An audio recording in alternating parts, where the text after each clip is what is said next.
Pertama-tama, Assalamualaikum warahmatullahi wabarakatuh. Waalaikumsalam warahmatullahi wabarakatuh. Salam sejahtera bagi kita semuanya. Om Swastiastu, Namo Buddhaya, dan salam kebajikan kepada Bapak Ibu semua yang mengikuti acara ini. Suatu kehormatan bagi kami bisa hadir di sini ya. Ini seharusnya Pak Dirjen kami yang hadir, tapi karena beliau ada acara yang bersamaan, kami diminta untuk mewakili. Kami menyambut baik Pak Didik acara seperti ini, karena ini sebenarnya sejalan dengan visi dan misi dan juga program-program prioritas di Kementerian Kominfo. Upaya untuk melakukan transformasi digital pada kegiatan ekonomi dan bisnis menjadi sangat diperlukan, Pak. Dan sekarang pada masa pandemi ini justru inilah saat terbaik kita untuk mempercepat transformasi digital, Pak. Bukan hanya Kementerian Kominfo ya tentu saja, tetapi kementerian lain juga terlibat. Baik, kami mohon izin Pak, karena saya sebenarnya nggak ingin terlalu serius ya, ini hari Minggu, weekend, apalagi Pak Didi bisa menyampaikan dengan santai, saya juga berusaha lebih santai gitu ya. Iya. Baik, paparan saya tidak panjang, tidak banyak, hanya sedikit memberikan insight ya, tentang apa-apa yang kami lakukan di pemerintah, khususnya di Kementerian Kominfo dalam rangka mendorong transformasi digital. Baik, saya yang silakan di-share aja slide-nya Pak. Next slide ya, silakan next slide. Nah ini transformasi digital sekarang kita menuju new normal ya. Dan apa yang terjadi sekarang, banyak kesempatan Bapak Menteri sudah menyampaikan kita harus dipaksa untuk percepat transformasi digital karena ini momen terbaik kita. Tentu saja ada banyak masalah Pak, masalah infrastruktur, masalah konektivitas. Kalau kita bicara infrastruktur, nggak ada sinyal, nggak bisa kita bicara tentang digitalisasi bisnis kita ya. Tetapi ini yang harus kita selesaikan juga ya. Tapi bukan berarti mereka yang sudah tinggal di dalam wilayah infrastrukturnya bagus, tentu saja kita harus upayakan untuk melakukan digitalisasi. Baik, jadi ini kita hidup dalam ketidakpastian dan sekarang ketidakpastian itu harus bisa dibantu dengan teknologi digital. Next slide.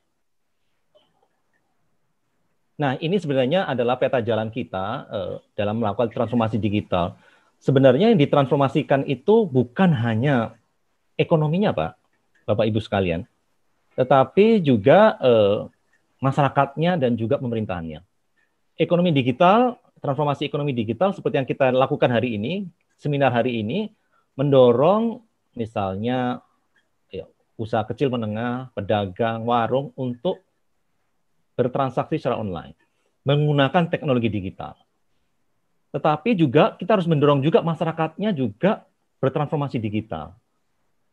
Masyarakat yang bertransformasi digital adalah masyarakat yang mampu memanfaatkan ruang digital secara produktif dan efisien.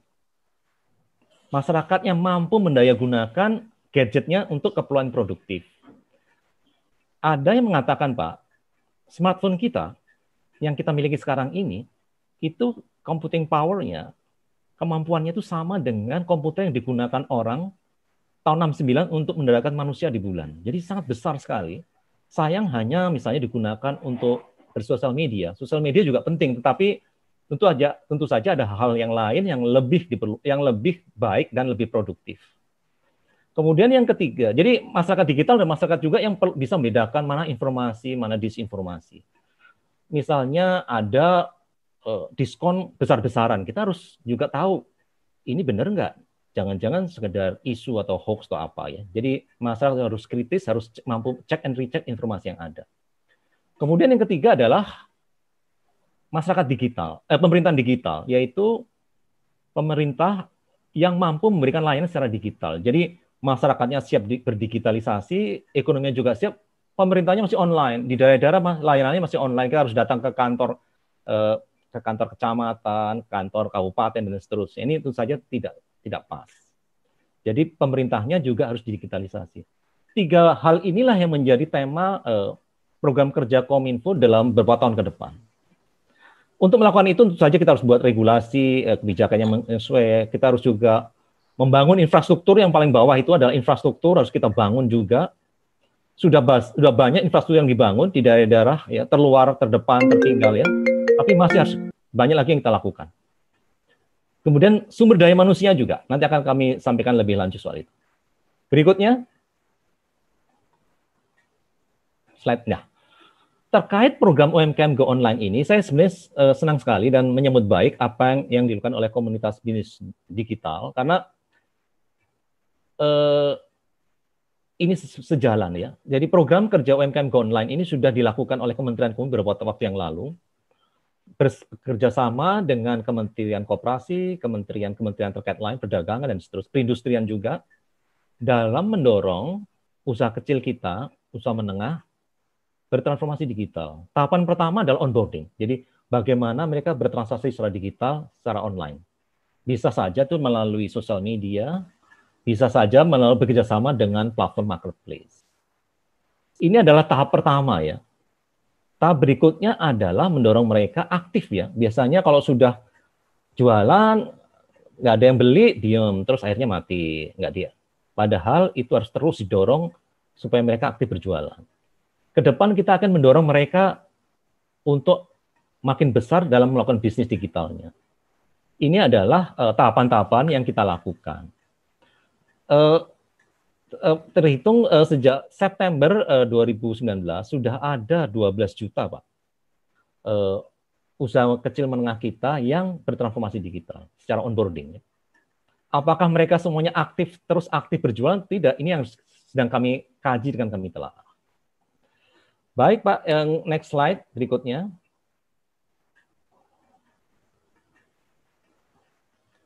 Nah, ya, ini saya pikir hanya sekedar informasi, sebaran UMKM kita sebagian besar memang di Jawa karena penduduknya sangat besar, dan Sumatera dan beberapa provinsi lain. Dan sebagian besar ini data dari BPS dan LPMUI itu di perdagangan ya. Perdagangan itu artinya kan jualan aja ya, berjualan. Berjualan itu paling dominan. Kemudian ada hotel dan restoran, ini menarik ya, makanan hotel yang mendukung perhotelan dan restoran ini sangat besar di Indonesia ini. Kemudian baru manufaktur itu yang memproduksi barang ya, makers. Baru kemudian yang lain-lain. Jadi ini adalah gambaran dari UMKM kita di Indonesia. Next, slide berikutnya. Nah, ini yang ingin saya sampaikan bahwa sampai saat ini jadi jumlah UMKM kita itu ada 61,6 juta, Pak. Saya nggak tahu, Pak Didi punya data yang sama tidak. 61 juta itu sangat besar ya. Jadi penduduk 1 dari 4 orang di Indonesia ini sebenarnya berjualan gitu. Tapi ini maksudnya adalah termasuk juga yang perorangan. Ya, misalnya petani itu kita masukkan di sini, saya pikir data dari BPS ini masuk semua nih. Petani, nelayan yang berjualan itu semua masuk di UMKM ya. Mungkin usaha ultramikro, sekarang sudah ada klasifikasi ultramikro walaupun belum ada di undang-undangnya. Dan ini baru sedikit ya, baru 7,7% yang online. Ya. Jadi kita perlu bekerja lebih keras lagi, mendorong lebih banyak masyarakat ini kita. Baru 7,7%, Pak. Maaf, saya nggak. Baru 12,8% Pak ya. Oh sorry, dari 61 juta baru 12% yang online ya, Pak. Itu tadi 2017 ya, betul Pak. Oh iya. Jadi PR-nya masih besar Pak, banyak Pak. Sekali. Dan ini bukan urusan Kominfo aja Pak, Kementerian Koperasi, Perindustrian, Perdagangan. Dan sepertinya sekarang Presiden ingin ini agar lebih disinergikan lebih baik. Termasuk juga ada database ya, masing-masing kementerian lembaga ini punya database jumlah binaan, tapi kita sendiri nggak tahu satu sama lain. Padahal kita hidup sekarang di dunia cloud, dunia big data. Big data UMKM ini bisa kita gunakan untuk membuat kebijakan yang lebih baik terkait UMKM. Nanti kalau Pak Didi perlu ya kami share, private sector atau teman-teman di komunitas yang memerlukan data ini kami share. Pemerintah wajib men-share untuk merumuskan kebijakan lebih baik untuk UMKM kita. Oh, jadi kami boleh meminta datanya untuk ini ya Pak ya, untuk mendukung program ini ya Pak? Ya, profiling loh Pak, profiling bukan individual data. Ya, individual data profile, itu mungkin rahasia ya. Ya betul, maksudnya profil dari ini supaya kami bisa pergerakannya juga bisa menyesuaikan demikian. Kami juga akan ini sebagai contoh lagi, kami akan sedang membangun portal ya, Laku UMKM di Kementerian Kominfo. Jadi UMKM terutama yang mau berjualan dengan marketplace itu cukup satu, meregistrasi satu di Kementerian Kominfo, langsung mereka berjualan di marketplace yang lain. Dan juga yang masih offline, yang belum onboarding juga kita dorong ke situ. Tujuannya apa Pak? nanti ini digunakan kita untuk memberikan bantuan toolkit, pulsa gratis, termasuk mungkin ya gadget itu belum masih kita pertimbangkan, karena masukan jangan menimbang gadget Pak, nanti nggak dipakai katanya. Tapi pelatihan Pak, itu juga nanti kami sampaikan itu melalui portal tadi. Jadi pemerintah punya data tentang UMKM dengan lebih baik. Jadi ini sedang dibangun sekarang Pak. Mungkin tahun depan baru bisa lebih dioperasionalkan lagi. Slide berikutnya. Nah, ini tantangan, ini kajian kami. Sebenarnya kami sudah melakukan 2018 Pak. Jadi permasalahan utama UMKM dalam bertransformasi digital itu memang cukup. Saya kira ini Bapak Ibu semuanya yang hadir di sini pasti sudah mulai paham ya. Masalah permodal, investasi ya. Ini biasanya menjadi isu ya. Makanya perbankan itu penting perannya di sini. Wilayah permasalahan terbatas. Nah, ekualitas infrastruktur ini, logistik dan telekomunikasi ini isu besar. Kemudian, kalau soal persaingan ini soal yang lebih jauh lagi. Tetapi tantangan dalam bertransformasi itu besar. Jadi saya melihatnya masalah budaya ya yang signifikan. Jadi kalau kita bertransformasi digital, berjualan secara digital, kita harus siap karena kita tidak bertemu face to face dengan pembeli, maka kalau barang tidak sesuai kita harus siap barang itu ditolak atau dikembalikan. Ini merubah mindset kita. Kemudian akan muncul permintaan yang membludak, bisa. Kadang-kadang membludak, kadang-kadang tidak ada permintaan sama sekali. Dan ini maka UMKM itu harus mampu mengubah prosedur bisnis, SOP bisnis secara lebih efisien. Jadi memberikan jaminan kualitas yang sama, tetapi dengan lonjakan permintaan bisa ditangani dengan baik. Ini kita lihat ini di banyak dari hasil survei kemarin seperti itu. Adopsi terhadap platform rendah nih, jadi masih gaptek ya. Jadi apa yang dilakukan Pak Didi dengan komunitas digital ini sangat bagus ya, mendorong mereka supaya nggak gaptek gitu ya. Apalagi yang usianya sudah cukup senior ya, yang muda-muda mungkin nggak gaptek, tapi yang senior mau bisnisnya kadang-kadang ragu-ragu gitu ya. Ya, kemudian masalah pendanaan. Permasalahan memang besar sekali, Pak. Banyak sekali orang-orang ketemu masih gapteknya luar biasa sekali, Pak. Betul, Pak. Betul, ini harus kita dorong. Ya, itu bagus sekali, Pak Didi. Mulai dengan WhatsApp, jualan melalui sosial media, yang familiar dulu, Pak. Iya. Padahal kan sebenarnya jualan itu juga sekarang itu kan ada sosial media, ini kan sebenarnya kan boleh bilang gratis sekali sekarang, ada marketplace dan sebagainya kan, Pak. Itu gratis sekarang, Pak, mereka semua menawarkan. Tapi ternyata permasalahan begini, Pak Nyoman, kalau boleh saya sedikit silakan, Pak. Ini sambil diskusi, senang kalau diskusi gini. Ya, jadi gini, Pak Nyoman, ketika saya keliling Indonesia itu ternyata banyak orang itu hanya karena ketidaktahuan saja, Pak, dan tidak ada lembaga atau pihak yang benar-benar mau mendorong mereka untuk bergerak gitu loh, Pak. Kadang mereka bingung, terus harus bagaimana nih aku mau online kan? Aku nih jualan mebel, Mas. Piye mau di online kan gitu. Jadi kadang padahal sederhana kan, Pak? Sederhana padahal. Ya kamu tinggal upload ke Facebook, Instagram, atau ke marketplace, atau kamu bikin grup orang-orang yang senang mebel, mungkin aku jualan alat pancing. Harus bagaimana, Pak gitu. Padahal sederhana, tapi untuk sesederhana ini, Pak Nyoman, tantangan kami adalah orang itu mau bergerak nih bingung. Ternyata orang itu butuh mentor, Pak.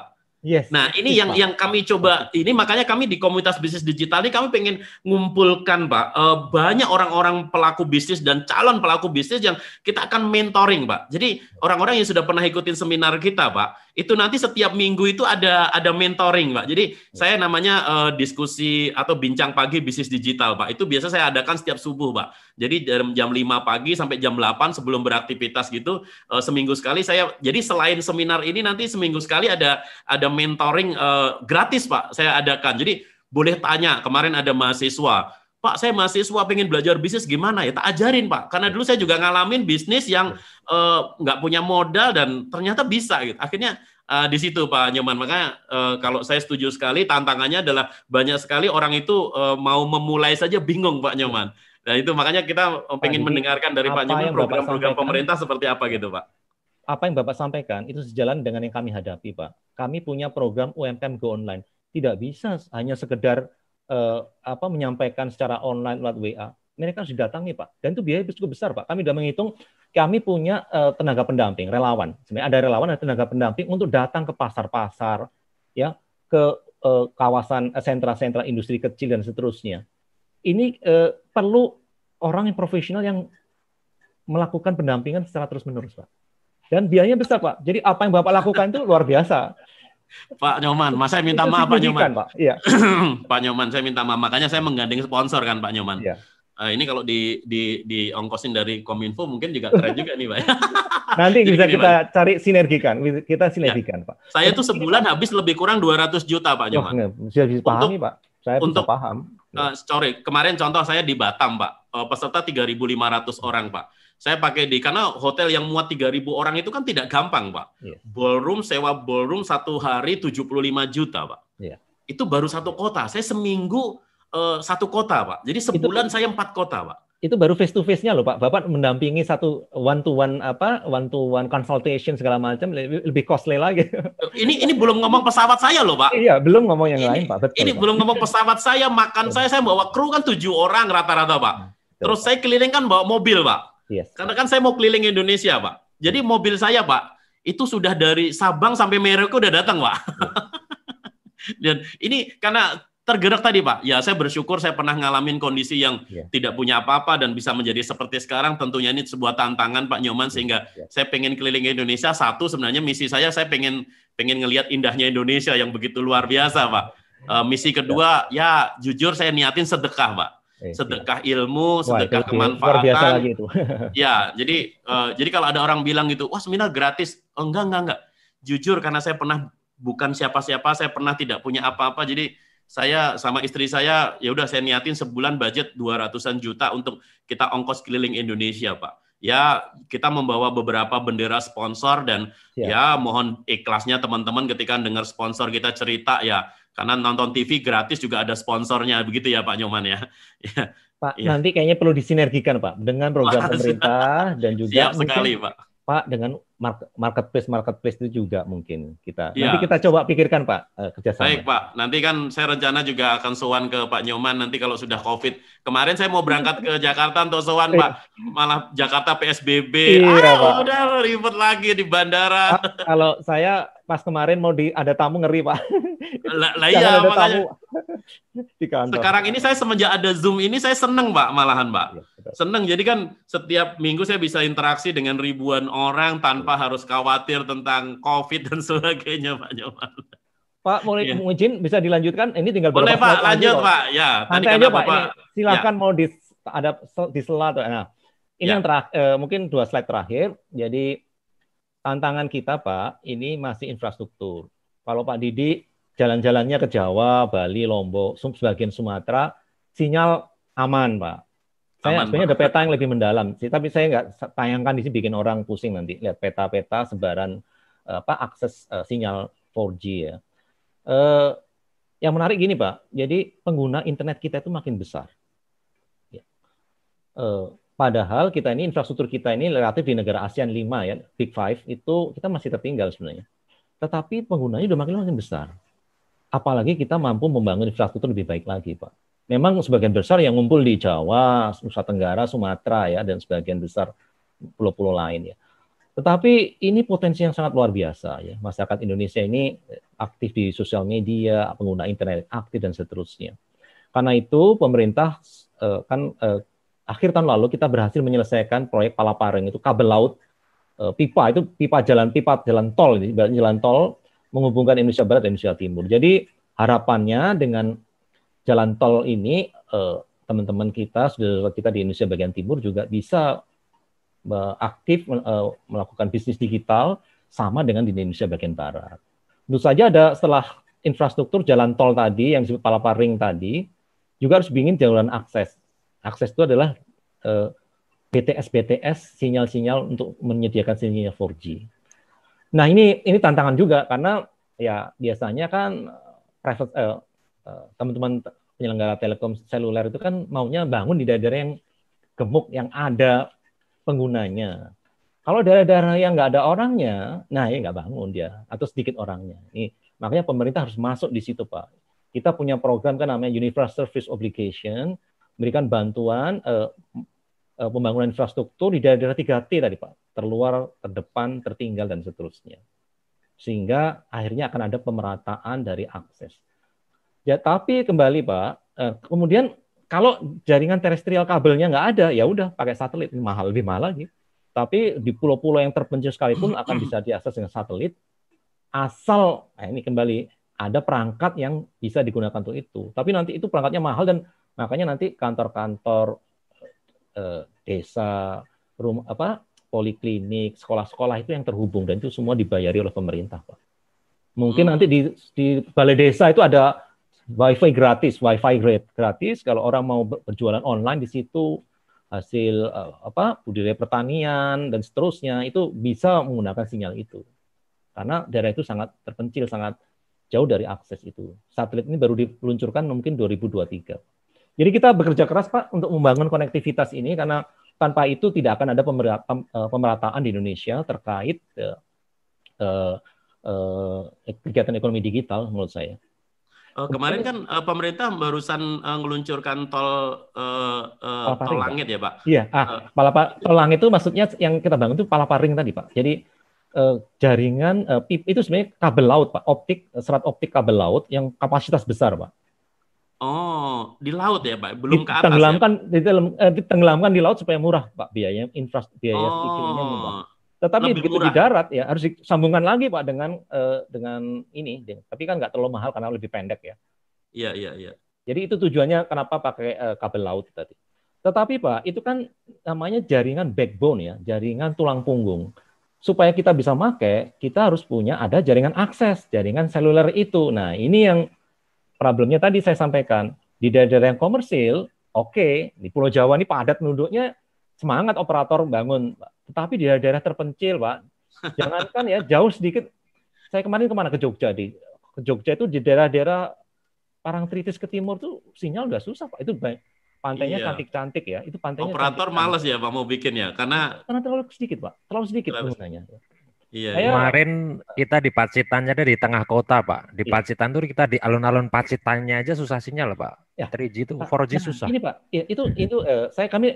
kami sekarang di Kominfo sedang punya program untuk memeriksa kualitas layanan dari masing-masing operator termasuk BTS-BTS-nya supaya tahu apakah benar memang nggak ada sinyal Pak. Tapi kadang-kadang gini Pak, ini kajian kami, sinyal ada Pak, tetapi kalau kita beli paket pulsa yang murah-murah, ya sinyalnya putus-putus gitu. Jadi paketnya harus mahal. Nah ini kan duit lagi nih, semuanya memang perlu duit Pak. Kemudian yang kedua gini Pak, biasanya terbatas, adanya Telkomsel, yang lain nggak ada, mahal. Telkomsel mahal. Kemudian operator itu biasanya nggak mau Pak, kalau sudah ada satu bangun, karena marketnya terlalu kecil kan, segmennya terlalu kecil, dia nggak mau bersaing lagi dengan yang lain ya. Biarin aja tuh Telkomsel di situ atau Indosat di situ atau Excel di situ. Saya bangun tempat lain. Nah, ini yang jadi problem. Daerah-daerah yang benar-benar tidak ekonomis, Pak, itu yang akan kita bangun, Pak. Ya, maaf saja ya, ini kan cukup besar ya biaya investasinya ya. Kita itu perlu ratusan ribu BTS, Pak. Singapura negara kecil ya hanya ribuan sudah tercover. Kita luar biasa, Pak. 100 ribu lebih, 300 ribu BTS sudah dibangun di Indonesia untuk meng-cover Indonesia dan itu masih belum cukup. Indonesia itu, yang sudah ke cover 4G berapa persen, Pak? Aduh, saya sebenarnya ada gambarnya, tapi kita gini Pak, kalau basisnya wilayah administratif itu hampir Jawa, Nusa Tenggara hampir sebagian Sumatera, ya mungkin Pak, kalau lihat coverage dari populasi bisa 70% sudah 4G Pak. Populasi loh Pak, tapi penduduknya kan di Jawa semua itu. Tapi kalau makin ke timur Pak, ke Papua ya hanya di kota-kota besar, Jayapura, kabupaten kota-kota ibu kota yang banyak padat penduduknya saja. Iya betul Pak. Memang ini. Kalau secara infrastruktur sebenarnya sudah cukup bagus kalau infrastruktur jalan ya Pak ya. Tapi kalau memang koneksi memang cukup. Sebenarnya Pak, koneksi jalan lebih mahal lagi Pak. Lebih mahal lagi untuk. Iya pembangunannya lebih murah Pak sebenarnya infrastruktur telekomunikasi itu sebenarnya. Dan kami Pak tahun yang akan datang itu akan ada anggaran lebih besar lagi untuk Kominfo untuk membangun pembangunan infrastruktur tadi. Tetapi Kominfo batasannya bukan hanya menyediakan fisiknya saja ya Pak ya, infrastruktur fisik, tapi pembangunan SDM-nya juga termasuk menjadi program Kominfo ya Pak? Salah satunya Pak. Ini next slide. Ini yang tadi ditanyakan Pak Didi. Next slide. Ya. Nah ini Pak. Jadi Pak, ya sudah ada slide-nya. kami Pak, ini ada sebenarnya bukan di tempat kami di Balitbank ini ya. Ini jadi ada program yang kita sebut sebagai pembangunan SDM digital Kominfo. Yang jadi basic tadi yang saya sampaikan Pak, digital society, mentransformasikan digital masyarakat digital tadi itu kita lakukan melalui Gerakan Nasional Literasi Digital. Ya mendorong gimana pakai gadget yang efektif, gimana menggunakan aplikasi-aplikasi yang paling dibutuhkan, gimana mengoptimalkan pemanfaatan gadget. Terus kemudian juga masalah gimana membedakan informasi ini dengan informasi itu mana yang benar atau apa dan seterusnya. Dan ini pendekatannya ke komunitas, Pak. Petani, nelayan dan seterusnya. Kita banyak program-program pada saat sebelum pandemi kita lakukan offline, Pak. Besar, Pak. Kalau di Thailand, Pak, ini program seperti ini targetnya 20 juta orang harus mentas melek digital gitu. Target selama setahun atau enggak, Pak, berapa tahun ya? 20 juta orang petani nelayan di daerah harus melek digital. Biaya pemerintah ada target digitalkan 20 juta orang ya, Pak? Iya. Kita kan 20 juta orang ya. Thailand kemarin berapa ya? 20 juta atau berapa? Satu orang itu biayanya mungkin di Thailand bisa 500.000. Ya, ngasih pelatihan, pendampingan dan seterusnya, Pak. Itu kalau kita ingin maju, Pak. Jangan sampai kita udah siap berbisnis, masyarakat pemerintahnya juga siap, masyarakatnya belum siap, Pak. Nah, ini kan. Nah, kemudian betul, Pak. Saya pernah ketemu, Pak, itu di satu kota, Pak. Saya bercerita tentang begini begitu ya, udah ngomong digital, Pak. Yang ditanya Excel itu apa, Pak? Excel aja kagak ngerti. Saya langsung ngelus dada, Pak. Akhirnya, berarti memang akhirnya gini, Pak. Memang untuk hal-hal kecil saja itu butuh satu edukasi, Pak. Hanya untuk mengenalkan. Kadang kita ngomongnya kan terlalu tinggi kan gitu. Kenapa sih? Ternyata, coba tolong buka Excel. Saya bilang kan gitu. Oke, Bu, tolong buka Excel. Sebentar, Pak, ada yang angkat tangan, tapi tanya apa gini, Pak, Excel itu apa? Waduh, Excel aja nggak ngerti, gitu. Wes bubar. Akhirnya, ya sudah Bu, nanti kita cari waktu untuk bikin training khusus untuk cara buka Excel. Nah, betul, setuju sekali. Emang kecil-kecil itu harus dimulai. Itu yang di basic, ini yang di basic digital skill ini, Pak. Harus diajar dan harus sabar juga ya ngajarin orang dengan berbagai macam latar belakang. Cuman gini juga Pak Nyoman, kadang-kala ya kita bikin materi begini Pak, ini materi apaan sih gitu loh. Ya mungkin ada orang yang sedikit sudah levelnya sudah agak tinggi ya Pak ya, nganggap ini materi kok dasar banget. Tapi faktanya gini Pak, kalau Pak Nyoman mungkin boleh membantu mengiyakan kalau emang betul Pak. Hari ini kan yang orang yang benar-benar belum paham digital masih kategori gaptek ini kan jumlahnya masih lebih besar dibandingkan orang yang udah melek teknologi. Setuju nggak Pak Nyoman? Setuju Pak, setuju, betul. Yes, makanya kadang di seminar saya Pak, kadang ada orang yang mungkin agak sudah ngerti gitu kan. Kok materinya dasar banget gitu loh. Sebentar, kamu yang sudah level lanjut nanti masuk kelas lanjutan. Karena di seminar ini kan saya dasar sekali. Saya kemarin Pak di seminar di Manado Pak, saya hotel di Novotel Pak, yang datang tukang beca Pak. Yes. Tapi begitu saya tanya, kenapa Bapak ikut seminar ini? Iya Pak, saya udah capek jadi tukang becak Pak. Saya pengen belajar bisnis Pak. Dan saya seneng banget ikut seminar Pak Didi sekarang. Dan saya setidaknya sekarang udah ngerti tentang ini dan sebagainya. Tukang becak Pak, nggak ngerti Pak internet apa, nggak ngerti handphone apa. Yang penting datang ke situ dan satu kebahagiaan, this is my happiness Pak. Karena kenapa hari ini seminar bisnis digital terus saya adakan Pak. Hal yang paling luar biasa Pak Nyoman, saya boleh sedikit curhat ya Pak ya. Di Palu, Pak. Di Palu selesai seminar, saya ada seorang bapak-bapak datang, Pak, pakai baju compang-camping, rambutnya gondrong semua, Pak. Gondrong udah lama nggak cukuran, terus kemudian brewokan semua. Datang itu dengan kondisi bau, saya pikir orang gila, Pak. Begitu datang ketemu saya, kemudian dia dari jauh, dia sadar dia bau, Pak. Dia ngomong, tangannya begini, Pak, dari jauh. Pak Didi, saya minta maaf, saya boleh minta waktunya 1 menit atau 2 menit, Pak, untuk ke Bapak. Saya lihat beliau sambil nangis, Pak, datangin ke saya. Terus kemudian dia datang, ya Pak silahkan. Padahal saya udah capek banget Pak, dari seminar dari pagi sampai sore, ngelayani kan peserta minta foto semua, Bapak tahu sendiri pembicara biasanya ngantar foto. Dia tuh nunggu sampai saya terakhir, saya sudah mau masuk kamar, mau ini tiba-tiba nemuin Pak. Kemudian dia bilang, Pak Didi, dulu saya punya bengkel besar Pak. Dulu saya punya apotek besar, saya punya rumah makan besar. Tapi gara-gara tsunami Pak, gara-gara gempa di Palu, Pak. Bengkel saya hancur, toko saya hancur, istri, anak saya, orang tua saya semua hanyut, nggak ngerti kemana, Pak. Saya sebatang kara, untuk apa lagi saya bekerja? Untuk apa lagi saya hidup? Saya sudah tidak punya harapan, saya tidak ada lagi orang yang saya perjuangkan untuk kasih kebahagiaan buat mereka. Tapi hari ini saya bersyukur.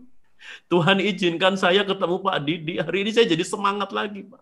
Saya tahu bahwa saya harus bermanfaat buat banyak orang. Pak Didi sampai keliling ke Indonesia tanpa pamrih, tidak minta bayaran sedikit pun. Saya datang ke sini dan Pak Didi mau nerima saya. Sampai dia akhirnya sujud, Pak, di kaki saya. Dia cium kaki saya, Pak. Di situ satu panggilan hati, Pak Nyoman. Bahwa saya hari ini begitu banyak bisa ketemu banyak orang dan satu kebahagiaan bisa menjadi bagian dari orang, akhirnya semangat lagi, Pak. Akhirnya dia, oke, jadi saya harus bagaimana? Bayangin, Pak, itu punya ruko ada 4 biji di pinggir jalan, Pak, hancur, dibuang gitu aja, Pak. Gara-gara istrinya meninggal, anaknya hilang semua karena tsunami, Pak. Dia kebetulan lagi keluar kota, jadi selamat, Pak.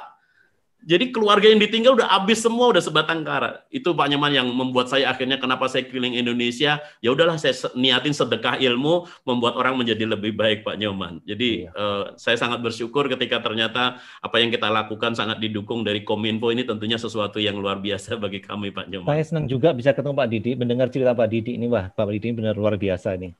Kalau banyak orang seperti Pak Didi ini, kita mungkin akan banyak kemajuan akan kita capai nih dalam Bismillah, Pak. kita. Makanya saya mohon dukungan Bapak dari atas nama pemerintah dan Kominfo bisa mendukung pergerakan kita. Bapak merestuin saja udah cukup, Pak. Saya tidak minta uang, saya tidak minta apapun, tapi restu dari pemerintah saja itu sudah menjadi energi yang luar biasa bagi kami untuk terus bergerak, Pak. Karena makanya tadi Pak Nyoman berbicara tentang keterbelakangan pengetahuan digital ini. Kadang saya mau ngomongin materi yang agak tinggi. Nggak mampu mereka. Saya jadi khawatir nih, materi saya ini ketinggian jangan-jangan hari ini. Tidak, Pak. Jadi karena ini untuk pembuka saja. Jadi supaya teman-teman hanya buka ya, insight saya. Sekedar insight, saya nggak ingin mau detail terlalu serius sebenarnya juga. Iya. Yang saya lanjutkan sedikit, yang ini slide terakhir. Jadi yang tahap berikutnya ini sebenarnya untuk mereka yang baru lulus perguruan tinggi nih, Mas. Yang sudah bekerja di perusahaan, ini bisa ikut ini ya. Sekarang kan kita katanya masuk ke era industri 4.0, orang harus belajar ngerti itu apa, cloud computing, cyber security, AI dan seterusnya, Pak. Jadi gitu. Kemudian yang paling atas ini untuk mereka yang ingin yang sudah mapan, yang sudah punya bisnis mapan, advanced digital skill ini level misalnya kepala UMKM, pengelola, owner dari UMKM ingin belajar lebih lanjut, ada di sini. Digital Leadership Academy. Ini semua, Pak, target kita, Pak, 9 juta orang harus kita training dalam 10 tahun ke depan. Kalau Indonesia nggak mau ketinggalan dari negara lain, Pak. Jadi kalau Indonesia nggak ingin ketinggalan dari negara lain, 9 juta orang targetnya besar sekali ini, Pak. Makanya saya senang Bapak itu sebenarnya sudah membantu kita di bawah ini, Pak, yang basic digital skill ini, Pak. Iya, paling nggak naikkan, Pak, dia. Kita mau naikkan ke level 2 gitu loh, Pak. Paling nggak di level bawah udah naik. Iya, betul. Ini ada banyak lapisan ya, di layer bawah ini banyak lapisan. Mungkin Bapak, Pak Didi, dan tim ini udah di sini. Saya pikir alhamdulillah itu, tahun ini saja Pak Nyoman untuk laporan, Pak, udah ada 360.000 Pak alumni kita tahun ini saja, Pak. Ya. Tahun ini saja. Jadi saya belum tarik, Pak, ya. Itu yang pakai sertifikat tadi ya? Oh iya, Pak. Jadi ini semua nanti kita keluarin sertifikat, Pak. Oke, siap. Iya. Jadi ya. Saya kira itu, Pak. Ada lagi next slide? Nggak ada lagi, saya kira. Saya coba lihat, Pak. Ada, Pak. Terima kasih, Pak. Baik, Bapak-Bapak dan Ibu sekalian, saya kira itu paparan kami. Terima kasih. Wassalamualaikum warahmatullahi wabarakatuh. Kalau ada pertanyaan, silakan saja. Tapi kelihatan ini banyak yang nanya nih, 225 orang. Saya nggak yakin bisa jawab semuanya nih. Baik, Pak Nyoman. Kita masuk ke Q&A, boleh ya, Pak Nyoman ya? Oke, Pak Sony boleh dibantu untuk pertanyaan yang ke Pak Nyoman, Pak Sony. Mungkin saya sambil cari juga. Saya akan bacakan. Boleh, buat rekan-rekan semua yang mau mengajukan pertanyaan di Q&A, silakan bisa ditujukan nama siapa, dari kota mana, bisnisnya apa, terus kemauannya, motivasinya, pengennya seperti apa di bisnisnya masing-masing. Silakan bisa chat di Q&A, silakan. Oke, teman-teman boleh di chat juga. Saya buka chatnya untuk Q&A. Teman-teman boleh bertanya langsung. Pak Nyoman mewakili pemerintah dari Kominfo akan menjawab langsung pertanyaan teman-teman secara live. Nanti saya juga akan pilih 1-2 orang untuk pertanyaan live untuk bisa tampil. Silakan teman-teman, ada yang mau bertanya live juga saya persilahkan di Q&A. Jadi kita buka kesempatan 3 penanya, di chat boleh, di Q&A boleh, kemudian live kita akan tunjuk teman-teman ya. Oke, silakan teman-teman. Sebentar, sudah ada Pak Sony? Belum, bentar. Bentar, ada yang ditanyakan teman-teman? Oke. Nah, ini ada Pak Van Memo dari Jakarta. Wah, ini Jakarta ada pertanyaan nih. Biar Pak Nyoman. Mohon solusi jaringan seluler di kampung saya, alamat. Ini kayaknya minta infrastruktur nih Pak Nyoman. Tapi enggak apa-apa, biar Bapak yang jawab langsung. Di desa ini, kampung Sumatera Utara, kami masyarakat Nias Barat sangat mengharapkan bantuan dari pemerintah agar saudara kami bisa belajar online dan mendapatkan pendidikan layak di tengah pandemi ini. Jika berkenan, bersedia mendampingin. Ini ada kontak Pak Vian Memo, Pak Hia di Jakarta, tapi beliau memikirkan saudaranya yang ada di Sumatera Utara, Pak Nyoman. Silakan Pak Nyoman. Terima kasih banyak atas pertanyaannya. Jadi memang ini menjadi tugas kami di Kementerian Kominfo dalam membangun infrastruktur. Tadi sudah kami sampaikan. Nah, kalau ada hal-hal semacam ini, Pak, itu kami sarankan disampaikan saja ke kantor bupati atau kota setempat, Pak. Dan mereka akan mengirimkan surat biasanya ke Kominfo. Yang menangani nanti adalah Bakti. Gitu. Bisa saja mengirim surat ke Kementerian Kominfo langsung, tapi akan lebih baik kalau disampaikan melalui bupati atau wali kota. Oh, jadi menyampaikan usulan-usulan itu boleh, lewat Pak. Pemerintah daerah ya, Pak ya? Prosesnya selama ini gini, kita mendapat dalam pembangunan, karena anggaran kita sebenarnya terbatas, Pak, dan sekarang mau ditingkatkan lagi, kita ada prioritas-prioritas, Pak. Ini tadi, Pak, kita mulai apakah daerah itu daerah tertinggal, apakah daerah terluar yang dekat perbatasan, kemudian terdepan juga, terdepan, tertinggal, terluar, terdepan.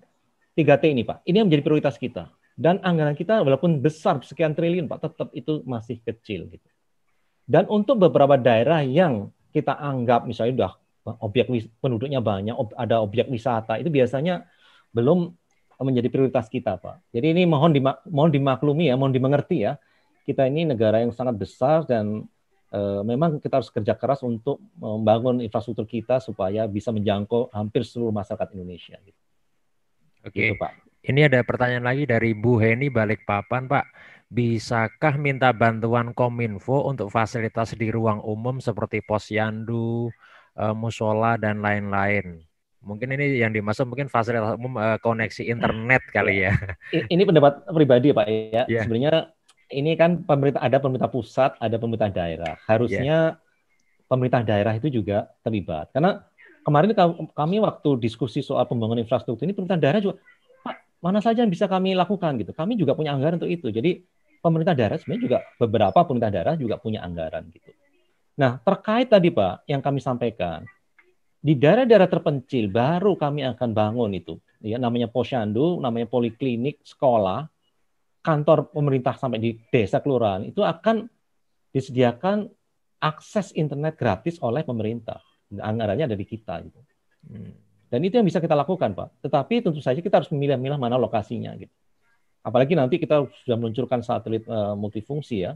Itu semua titik di Indonesia bisa dihubungi asal kita punya perangkatnya. Mungkin konsen pemerintah pusat saat ini lagi fokus ke daerah-daerah yang tertinggal dulu, Pak ya. 3T tadi, Pak. 3T tadi, Pak. Jadi kan kalau posyandu di mana posyandu jangan-jangan kalau di Jogja ya atau di Bali ya pemerintah daerahnya udah punya banyak duit tuh. Tinggal minta aja ke bupatinya atau. Oke. Pak Nyoman, ini ada pertanyaan dari Pak Joko di Yogyakarta, Pak Nyoman. Untuk pelatihan yang advance digital itu diadakan di mana dan biayanya gratis kan, Pak? Gratis. Itu dapat infonya dari mana, Pak? Kalau masyarakat ingin ikutin pelatihan-pelatihan gitu, Pak? Silahkan ada websitenya. Saya nggak share tadi. Ada websitenya di Balitbank ya. Kemarin itu pelatihannya offline, Pak. Tetapi dalam pandemi ini yang top level tadi, Pak, yang leadership, digital leadership itu sepertinya tidak menjadi prioritas tahun ini. Tetapi yang di bawah, yang digital skill dan yang bawah lagi itu menjadi prioritas. Dan itu gratis dan silakan ada website namanya Digital Talent Scholarships ya. Beasiswa talenta digital. Itu bisa mendaftar di sana. Silakan, kami terbuka dan kami mendorong lebih banyak peserta dari masyarakat luas. Dulu Pak, rencananya itu diadakan di 10 perguruan tinggi negeri yang kita anggap terbaik dalam IT. Jadi Kominfo bekerjasama dengan mereka. Dan sekarang acaranya dilakukan Pak Nyoman mohon izin, ini saya coba bukakan Pak Nyoman. Yang mana dia. Pak? Yang atas ini ya Pak? Ya. Oh ya, oke teman-teman silahkan. Ini ada websitenya Digital Talent Scholarship, websitenya digital. Ini saya akan kirim ke teman-teman, kirim ke teman-teman ya Pak ya. Silahkan Pak. Chattingnya saya matikan dulu teman-teman. Silahkan Anda buka. Ini saya kirim linknya atau teman-teman silahkan buka seperti yang di layar.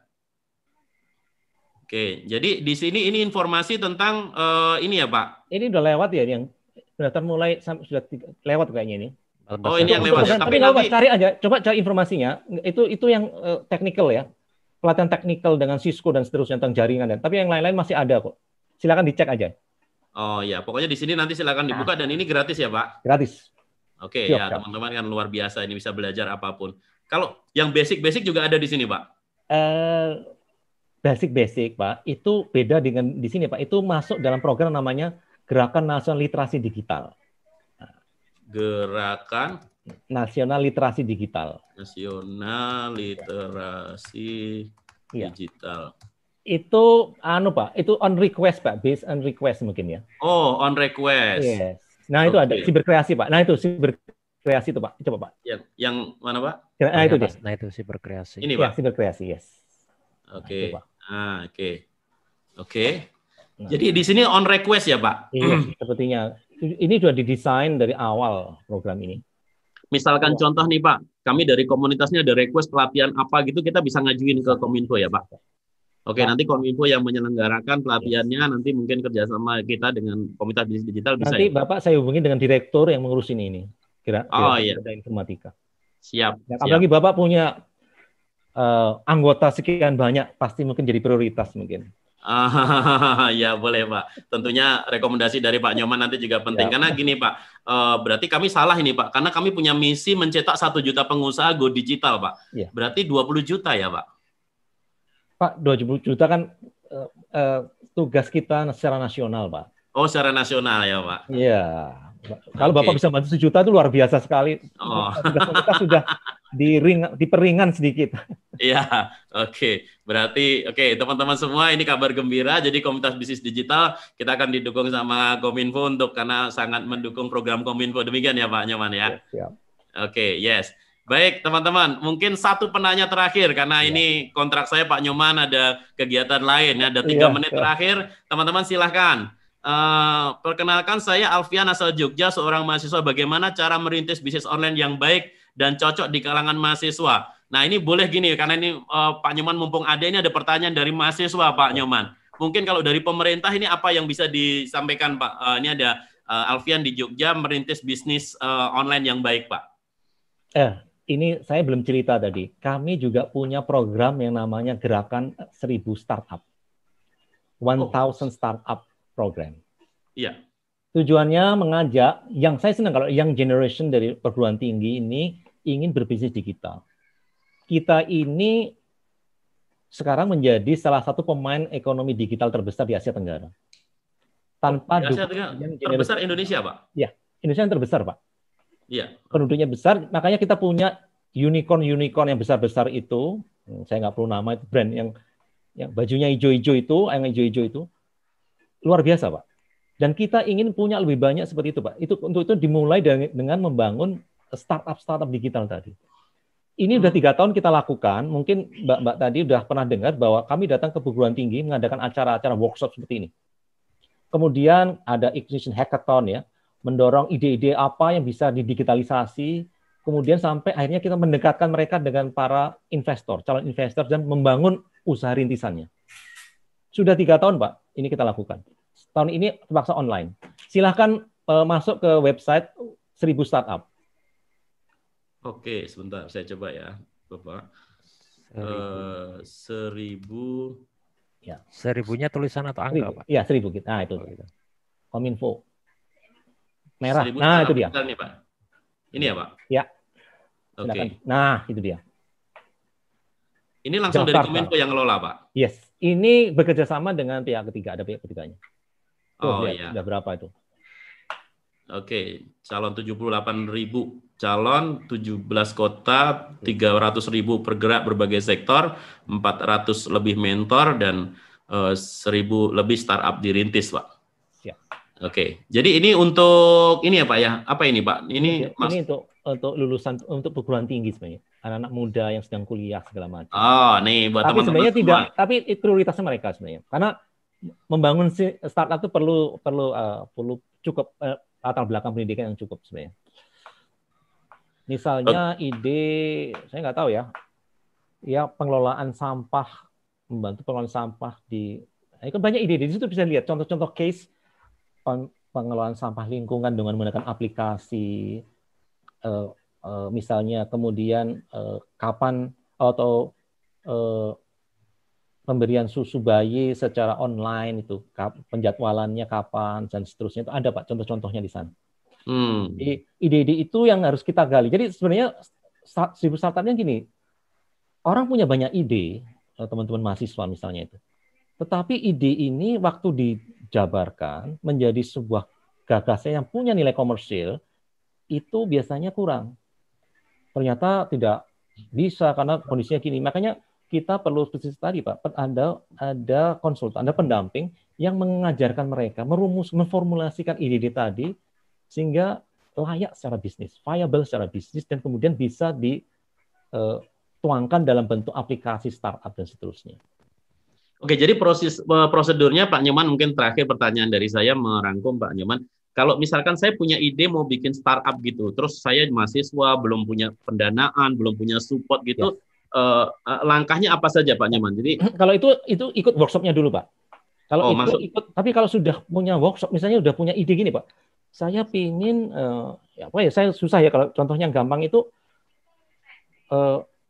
menjual hasil produk. Misalkan saya punya ide untuk menjual ikan laut misalkan gitu Pak, secara digital. Nah ini contohnya masalah gini, menjual ikan laut itu semua orang punya ide itu, tapi ikan laut seperti apa, caranya seperti apa, nah metodenya seperti apa, menggunakan apa, nah ini yang harus digali terus nanti dengan ada workshop, ada berbagai macam rangkaian workshop untuk mempertajam ide-ide tadi Pak. Sederhananya gitu. Untuk jadi di workshop itu nanti akan diajarkan mempertajam idenya ya Pak? Ide-ide tadi, kalau sudah kelihatan jelas idenya, baru kemudian dicoba dalam produk nyata dengan ini nyata Pak, dengan prototipe atau produk nyata, sehingga orang itu siap berjualan. Dan kemudian ini masih prototyping, dan kemudian baru diuji coba ke pasar dan seterusnya. Gitu, Pak. Sampai dukungan pendanaan mungkin Pak? Nanti akan mendekatkan, nanti kita udah punya investor, angel investor siap memberikan investasi kalau ide-ide tadi memang benar-benar layak jual ya Pak? Layak jual, layak didanai. Oke, jadi ujung-ujungnya membantu orang bisa jualan, bisa punya bisnis secara online atau digital gitu ya Pak?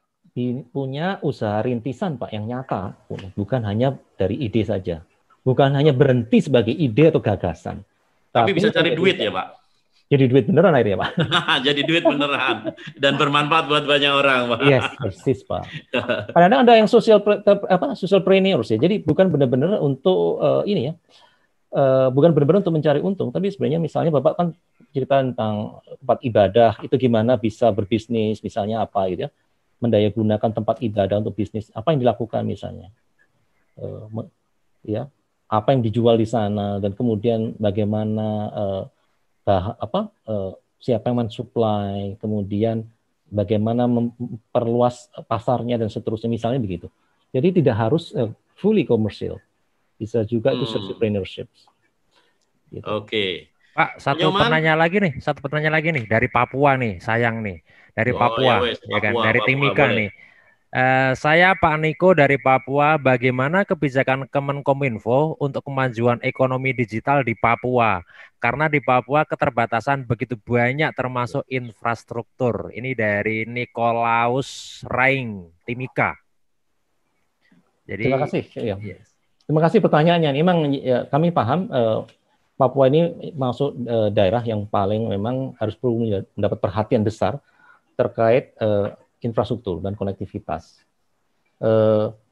Kita sudah mulai sebenarnya dengan penyelesaian Palaparing ya, sudah nyambung sampai ke Timika, dan dari Timika nanti nyambung terus sampai ke darat, bahkan nanti nyambung sampai ke Jayapura mungkin dari Timika. Berarti backbone Palaparingnya udah nyampe Papua, tinggal di regionalnya yang di daratnya, gitu, tapi di darat ini very costly. Jadi tantangannya besar. Tadi saya sampaikan. Jadi untuk daerah mungkin makanya memang perlu kita meluncurkan satelit tadi high throughput, satelit kapasitas besar untuk melayani daerah-daerah yang sangat remote ya di Papua. Ya. Di Papua itu kalau dari darat nggak bisa membangun kabel optik, itu terlalu mahal. Jadi dia pakai namanya microlink ya. Jadi dari tower ke tower itu ada jalan tolnya lah, ada jalan tolnya. Tetapi tetap saja karena daerahnya seperti itu ya berat gitu. Makanya mungkin salah satu solusinya kalau nggak ada jaringan terestrial ya pakai satelit. Gitu. Dan ini saya kira menjadi program prioritas kita gitu ya. Untuk daerah-daerah yang masyarakatnya tersebar seperti itu memang berat. Kalau masyarakatnya ngumpul hanya di satu tempat, satu titik, satu desa, itu mudah. Tapi kalau menyebar ini yang harus menjadi perhatian kita. Khusus ya. Iya. Oke, Pak Sony, ini kita udah ngontrak waktunya Pak Nyoman yang super sibuk ini udah lebih 30 menit. Janjinya 30 menit, tapi ini sampai 45 menit Pak Nyoman. Wah, aduh luar biasa. Baik Pak Nyoman, yang terakhir mungkin dari Pak Nyoman ada yang ingin disampaikan untuk seluruh peserta seminar, atau mungkin karena ini juga kita live kan di YouTube, Pak Nyoman mungkin silakan mungkin untuk menyampaikan closing speech-nya Pak Nyoman, silakan. Ya, pertama-tama saya senang sekali ya Bapak Ibu bisa bergabung di acara seperti ini. Kami yakin acara ini sangat bermanfaat bagi kita ke depan. Ya. Transformasi digital itu suatu keniscayaan ya. Jadi kita suka tidak suka harus bertransformasi digital. Karena itu adalah tuntutan kehidupan kita di masa yang akan datang. Dan Indonesia kalau ingin maju, memang harus banyak melahirkan wira swasta baru. Entrepreneurship baru. Entrepreneur baru. Sehingga kami sangat mendukung acara seperti ini, dan semoga Bapak Ibu sekalian berhasil dalam menjalankan usahanya. Terima kasih. Wow, luar biasa. Thank you Pak Nyoman yang sudah luar biasa hari ini. Terima kasih banyak. Saya mohon izin ya.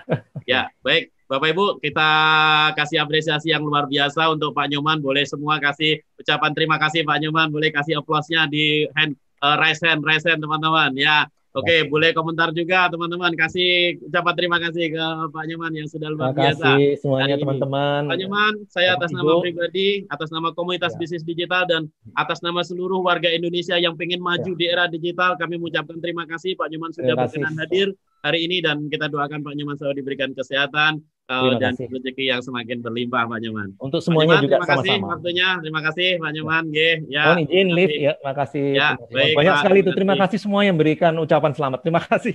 Ya. Baik Pak Nyoman. Terima kasih, mohon izin. Terima kasih. Oke. Ya, Assalamualaikum.